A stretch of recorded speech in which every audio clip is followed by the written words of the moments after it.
ગ્રાહકની સમતુલામાં વિક્ષેપ. સંતૃપ્ત વક્ર અને કિંમત વક્રમાં ગ્રાહક કઈ રીતે સમતુલા પ્રાપ્ત કરે છે જે આપણે જોયું. હવે આપણે જોઈએ ગ્રાહકની સમતુલામાં કયા કયા પરિબળો છે કે જે વિક્ષેપ પાડે છે. કોઈ ગ્રાહક એક વખત સમતુલા પ્રાપ્ત કરે એટલે કાયમ માટે એ સમતુલામાં ટકી શકતી નથી. શું કામ? તો કે ગ્રાહકની રુચિ બદલાય છે અથવા ગ્રાહકની આવકમાં ફેરફાર થાય છે અથવા વસ્તુની કિંમતમાં ફેરફાર થાય છે. આમ આવક અને કિંમતના ફેરફારને લીધે ગ્રાહકની સમતુલામાં વિક્ષેપ પડે છે. એટલે આપણે કહે છે કે ગ્રાહકની સમતુલામાં વિક્ષેપ પાડનાર પરિબળો કયા કયા? તો કે આવક, અવેજી અને કિંમત. આ ત્રણેય પરિબળો ગ્રાહકની સમતુલામાં ભંગાણ પાડે છે. તો એમાં પહેલું જોઈએ આવક અસર. ગ્રાહકના કુલ સંતોષ પર તેની આવકમાં ફેરફારને લીધે જે અસર થાય તેને આવક અસર કહી શકાય. આવક અસર ને બીજા સ્વરૂપમાં જોઈએ અથવા બીજા શબ્દોમાં જોઈએ તો વસ્તુની કિંમત યથાવત રહે તેવી પરિસ્થિતિમાં ગ્રાહકની આવકમાં થતા ફેરફારને લીધે તેની ખરીદી ઉપર જે અસર થાય તેને આવક અસર કહી શકાય. આવક અસરને સમજવા માટે આપણે અમુક ધારણાઓ ધારવી પડશે અને એ ધારણાઓના આધારે ગ્રાહક સમતુલામાં કેવી રીતે ફેરફાર કરે છે અથવા સમતુલા કઈ રીતે ભંગાણ પડે છે એ આપણે સમજવા માટે પ્રયત્ન કરીએ. એના માટેની ધારણા ધારવી પડે છે કે ગ્રાહક ચોખા અને ઘઉં બંને ખરીદવા માંગે છે. તેનું 1 કિલો અનુક્રમે કિંમત 20 રૂપિયા અને 10 રૂપિયા છે જે બદલાતી નથી. ગ્રાહકની આવક 100 રૂપિયા છે, પછી વધે છે 120 થાય છે અને ઘટીને 100 માંથી 80 રૂપિયા થાય છે.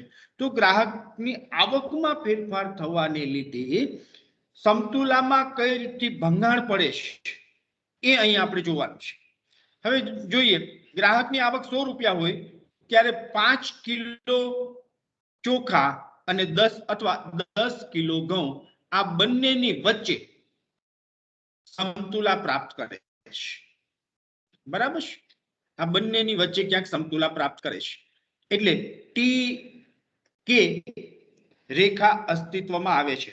જે આપણે ખાસ કરીને કહી શકીએ કે ટી કે રેખાને કિંમત રેખા કહેશું અને આ ટી કે રેખાની સાથે સંતૃપ્ત વક્ર IC2 અસ્તિત્વમાં આવે છે જે એસ બિંદુએ છેદે છે. એટલે ગ્રાહક એસ બિંદુએ સમતુલા પ્રાપ્ત કરે છે. જ્યાં 2.5 કિલો ચોખા અઢી કિલો ચોખા અને 5 કિલો ઘઉં ખરીદશે. આમ પોતાની કુલ આવક 100 રૂપિયા છે તો 100 રૂપિયામાંથી ચોખા 2.5 કિલો અને 5 કિલો ઘઉં ખરીદી અને સમતુલા પ્રાપ્ત કરશે. હવે આ સમતુલામાં ભંગાણ ક્યારે પડે? જો વધી થાય એટલે કે TK2 નવી કિંમત રેખા અસ્તિત્વમાં આવશે અને જ્યાં સંતૃપ્ત રેખા IC3 અસ્તિત્વમાં આવશે અને જે N બિંદુએ છેદે છે. એટલે N બિંદુએ 3 કિલો ચોખા અને 6 કિલો ઘઉં ખરીદી અને ગ્રાહક સમતુલા પ્રાપ્ત કરશે. કિંમત ઘટી ગઈ 80 રૂપિયા થઈ ગઈ તો જેના કારણે આપણે કહી શકીએ કે ચોખા 2 કિલો અને ઘઉં 4 કિલો ખરીદશે જે P બિંદુએ છેદે છે અથવા P બિંદુએ સમતુલા પ્રાપ્ત કરે છે. આમ આવકમાં ફેરફાર થવાને લીધે ખરીદીમાં ફેરફાર થાય છે જે સમતુલામાં ભંગાણ કહી શકાય. ગિફન વસ્તુ. હવે આ સમતુલામાં ભંગાણ ઘણી વખત નથી થતું. શું કામ નથી થતું? તો જેને ગિફનનો વિરોધાભાસ કહેવામાં આવે છે. સામાન્ય નિયમ એવો છે કે જ્યારે કિંમતમાં ઘટાડો થાય છે ત્યારે આવકમાં આડકતરી રીતે વધારો થાય છે. કિંમત ઘટાડા સાથે ગ્રાહક તે જ વસ્તુની માંગમાં વધારો કરે છે. પરંતુ બધી જ વસ્તુમાં આવું બનતું નથી. કેટલીક વાર તો ઉલટી પરિસ્થિતિ જોવા મળે છે. ખાસ કરીને હલકા પ્રકારની વસ્તુની કિંમતમાં ઘટાડો થાય ત્યારે હલકા પ્રકારની વસ્તુની માંગમાં વધારો થવાને બદલે ઘટાડો થાય છે. આ હલકા પ્રકારની વસ્તુની બાબતમાં આવું શા માટે બને છે? જે સૌપ્રથમ ઇંગ્લેન્ડના રોબર્ટ ગિફને 19મી સદીમાં આ ધ્યાન દોર્યું અને એ જે કારણ દર્શાવ્યું જેને ગિફનનો વિરોધાભાસ કહેવામાં આવે છે. તો ગિફનનો વિરોધાભાસમાં સારા પ્રકારની વસ્તુ અને હલકા પ્રકારની વસ્તુ. હવે સારા પ્રકારની વસ્તુઓની ખરીદી આવક વધતા વધે છે અને આવક ઘટતા ઘટે છે. પરંતુ જો વસ્તુ હલકા પ્રકારની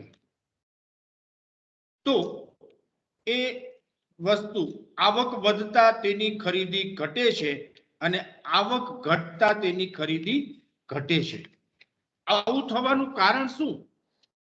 એટલે ખાસ કરીને એવું કહેવામાં આવે છે કે હલકા પ્રકારની વસ્તુ એટલે હલકા પ્રકારની વસ્તુને અત્યારે ગિફન ગુડ્સ, ગિફન વસ્તુ તરીકે ઓળખવામાં આવે છે. આગળ તમે ભણશો ત્યારે તમને ઘણી જગ્યાએ એવું કહેવામાં આવશે કે ગિફન ગુડ્સ એટલે તમારે સમજી લેવાનું હલકા પ્રકારની વસ્તુ. તો આ હલકા પ્રકારની વસ્તુ છે જેની આવક ઋણ હોય છે. હવે આપણે આ જોઈએ, ખાસ કરીને આ આકૃતિમાં એક બાજુ ઘઉં છે અને એક બાજુ જુવાર છે. આપણી આવક વપરાશ રેખા છે, આ પ્રકારની આવક વપરાશ રેખા છે, બરાબર છે. હવે આપણી આવક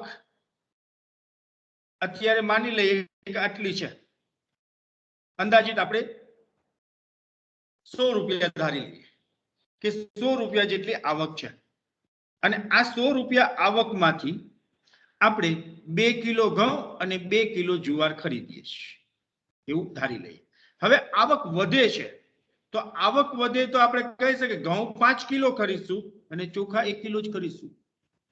જેમ આવક વધી એમ ઘઉંની માંગ વધી પણ ગિફન વસ્તુની ચોખાની માંગ જુવારની માંગ ઘટી. તો એ દ્રષ્ટિએ અહીંયા ગિફન વસ્તુઓનો વિરોધાભાસ આ રીતે જોવા મળે છે. બીજી બાજુ આપણે કહી શકીએ કે આવક વપરાશ રેખા, આવક વપરાશ રેખા એ આવક અને વપરાશ વચ્ચેનો સંબંધ દર્શાવતી રેખા છે, જે આપણે આકૃતિમાં જોઈએ. સારા પ્રકારની વસ્તુ માટે આવક વપરાશ રેખા ધન ઢાળવાળી હોય છે અને હલકા પ્રકારની વસ્તુ એટલે કે ગિફન વસ્તુઓ માટે આવક વપરાશ રેખાનો ઢાળ અમુક બિંદુ પછી ઋણ બની જાય છે. ગ્રાહકની આવક વધે તે ઉપરના તટસ્થ વક્ર પર આવી શકે છે અને આવક વપરાશ રેખા ઉપર ઉપરની દિશામાં ગતિ કરે છે. ત્યાર પછી આપણે એમ પણ કહી શકીએ કે આવક ઘટતા તે નીચે તરફ તટસ્થ વક્ર પર આવે છે અને તે આવક વપરાશ રેખા નીચેની તરફ ગતિ કરે છે. આમ ગિફન વસ્તુ અથવા ગિફનનો વિરોધાભાસ, જેમ આપણે કહી શકીએ કે અવેજી અસર, વસ્તુની કિંમતમાં ફેરફાર થવાથી ગ્રાહકની આવકમાં ફેરફાર થાય છે, પરંતુ વાસ્તવિક આવકમાં થયેલ ફેરફારને નાબૂદ કરે તેવા ફેરફાર તેની નાણાકીય આવકમાં થાય તો ગ્રાહકની સ્થિતિ પૂર્વવત રહે છે. તે નથી વધારે સમૃદ્ધ બની શકતો કે નથી વધારે ગરીબ બનતો. આમ વસ્તુની અવેજીમાં ગ્રાહક સસ્તી થયેલી વસ્તુ વધારે પ્રમાણમાં ખરીદશે. જેને આપણે આકૃતિ દ્વારા સમજવાનો પ્રયત્ન કરીએ કે વસ્તુની કિંમતમાં ફેરફાર થવાથી ગ્રાહકની આવકમાં ફેરફાર થાય. જે સામાન્ય રીતે જે વસ્તુની કિંમત, ધારો કે આકૃતિમાં જ આપણે જોઈ લઈએ, ટી કે રેખા, ટી કે રેખા છે જેમાં ઓટી જેટલા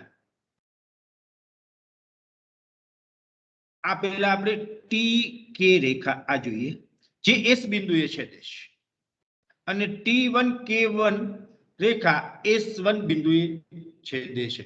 તો જેના કારણે આપણે કહી શકીએ કે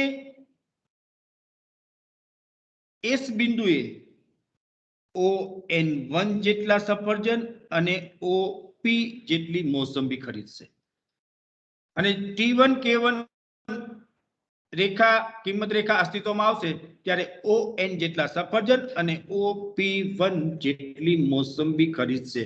આમ બંને પ્રકારની ખરીદીમાં ગ્રાહકની સમતુલા બદલાય છે, કારણ કે અહીંયા આપણે કહી શકીએ કે અવેજી અસર, કોઈ એક વસ્તુની કિંમતમાં ફેરફાર થાય તો ગ્રાહક બીજી વસ્તુ ખરીદશે. અહીંયા આવક, ગ્રાહકની આવક સ્થિર જ છે પણ અવેજી વસ્તુની કિંમતમાં સફરજન અને મોસંબી એકબીજાની અવેજી વસ્તુ છે. અહીંયા આપણે કહી શકીએ કે સફરજનના ભાવ વધ્યા તો એની માંગ ઘટી અને મોસંબીની માંગ વધી ગઈ, તો જેના કારણે આપણે કહે છે કે અવેજી વસ્તુની કિંમતમાં ફેરફાર થાય તો ગ્રાહક પોતાની માંગમાં ફેરફાર કરે છે, એટલે સમતુલામાં વિક્ષેપ પાડે છે. છેલ્લે જોઈએ કિંમત અસર. વસ્તુની કિંમતમાં ફેરફાર થતા ગ્રાહકની ખરીદીમાં ફેરફાર થાય છે, જેને કિંમત અસર તરીકે ઓળખવામાં આવે છે. બે માંથી કોઈ એક વસ્તુની કિંમત ઘટે તો ગ્રાહકની વાસ્તવિક આવક વધે છે, પરંતુ જેટલી વાસ્તવિક આવક વધે તેટલી તેની પાસે રહેવા દેવામાં આવે તો તે સમૃદ્ધ બને છે. આથી વસ્તુની કિંમત ઘટે તો તેની ખરીદી વધારે પ્રમાણમાં કરીને પોતાના સંતોષનું પ્રમાણ વધારે છે. પરિણામે તે તટસ્થ વક્ર પર જોઈ શકાય છે. તો જે આકૃતિમાં આપણે કહી શકીએ ટી કે રેખા છે, જે કિંમત રેખા દર્શાવે છે. સફરજનના સંદર્ભમાં ગ્રાહક ઓટી અને મોસંબીના સંદર્ભમાં તેની આવક ઓકે છે. આથી ગ્રાહકની આવક સફરજન અને મોસંબીના સંદર્ભમાં માપવામાં આવેલી છે. જો બધી જ આવક સફરજન પાછળ ખર્ચી નાખવામાં આવે તો ઓટી સફરજન ખરીદી શકે અને બધી જ આવક મોસંબી પાછળ ખર્ચી નાખવામાં આવે તો ઓકે જેટલી મોસંબી ખરીદી શકે છે. આથી ગ્રાહક કેટલી ખરીદશે અને કઈ સમતુલા પ્રાપ્ત કરશે, જે કિંમતમાં ફેરફાર થવા લીધે આ સમતુલામાં ભંગાણ પડે છે. તો એ સંદર્ભમાં આપણે કહી શકીએ કે અહીંયા આ એક પરિસ્થિતિ જોવા મળે છે. ત્યાર પછી છેલ્લે આપણે જોઈ શકીએ કે અવેજી અસર અને આવક અસરને જુદી પાડવાની રીત. કિંમત ઘટતા માંગમાં વધારો થાય છે અને માંગમાં થતા આ વધારા માટે અવેજી અસર અને આવક અસર કારણભૂત બને છે. અહીંયા આકૃતિમાં T1K અને T1K IC1 S બિંદુએ છેદે છે. અહીંથી ગ્રાહક S બિંદુએ પ્રથમ સમતુલા પ્રાપ્ત કરે છે, જ્યાં ON2 સફરજન અને OP મોસંબી ખરીદે છે. હવે મોસંબીની કિંમત ઘટે છે તો નવી કિંમત રેખા T1K1 અસ્તિત્વમાં આવે છે અને IC2 વક્ર T બિંદુએ અહીંયા છેદે છે, જેથી ગ્રાહક T બિંદુએ નવી સમતુલા પ્રાપ્ત કરશે અને આ સમતુલા વખતે ગ્રાહક ON જેટલા સફરજન અને OP2 જેટલી મોસંબીની ખરીદી કરશે. કિંમત ઘટતા માંગમાં વધારો થાય તો માંગ OP જેટલી હતી જે હવે OP2 જેટલી થઈ ગઈ. આમ સફરજનની માંગ PP2 જેટલો વધારો થયો. આમ માંગમાં આ વધારાના અંશે અવેજી અસર અને કેટલાક અંશે આવક અસરનો હિસ્સો જોવા મળે છે. આમ આ રીતે આપણે કહી શકીએ કે અવેજી અસર અને આવક અસર જોવા મળે છે.